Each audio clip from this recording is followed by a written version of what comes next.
কমিশনের সঙ্গে সংঘাতের পথে হেঁটে 2 দফায় পঞ্চায়েত ভোটের কথা ঘোষণা করেছে রাজ্য সরকার। এই পরিস্থিতিতে সোমবার আলোচনায় বসার কথা রাজ্য নির্বাচন কমিশনের। এর আগে অবশ্য তারা সাফ জানিয়ে দিয়েছে, রাজ্যের বর্তমান যা পরিস্থিতি তাতে সুষ্ঠুভাবে ভোট করাতে হলে 3 দফায় ভোট করাতে হবে।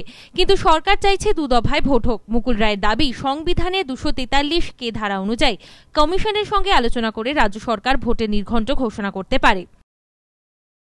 According to 243K of the Indian Constitution, তাতে বলছে যে state government in consultation with the state election commission by notification shall fix the dates or hours of poll of the panchayat election.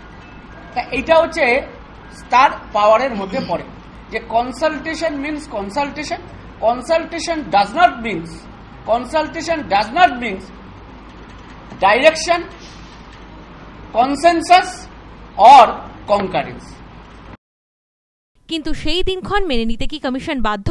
মুকুল রায়ের দাবি খারিজ করে অবসরপ্রাপ্ত বিচারপতি ভগবতী প্রসাদ বন্দ্যোপাধ্যায় জানিয়েছেন, উল্টোটাই বলেছে সংবিধান, কমিশনের কথাই মানতে বাধ্য রাজ্য।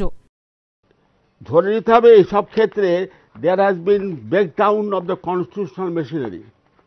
রাষ্ট্রপতি, আমাদের রাজ্যপাল যদি ইচ্ছে করে রিপোর্ট পাঠাতে পারে দিল্লিতে, এবং রাজ্যপালের ইচ্ছে অনুযায়ী যদি কেন্দ্রীয় সরকার এবং রাষ্ট্রপতি মনে করেন 356 অফ দ্য কনস্টিটিউশন করে প্রেসিডেন্ট রুল জারি করতে পারে। ভগবতীবাবু জানিয়েছেন, এক্ষেত্রে রাজ্যপাল ইচ্ছা করলে দিল্লিতে রিপোর্ট পাঠাতে পারেন এবং সেই রিপোর্টের ভিত্তিতে রাষ্ট্রপতি শাসন জারি করার সংস্থানও রয়েছে সংবিধানে।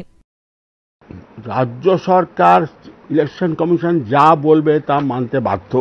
Kisan Singh Tomar versus municipal corporation city of Ahmedabad reported in 2006-8 supreme court cases 352। সেখানে পরিষ্কারভাবে সুপ্রিম কোর্ট বলে দিয়েছে যে এইসব ক্ষেত্রে হচ্ছে ইলেকশন কমিশনের সার্বভৌম ক্ষমতা এবং রাজ্য সরকারের উল্টো কর্তব্য হচ্ছে ইলেকশন কমিশন যা চাইবে, যা কথা বলবে সেটা মেনে চলা।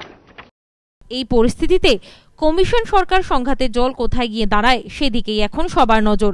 সমিত সেনগুপ্তের রিপোর্ট, এবিপি আনন্দ, কলকাতা।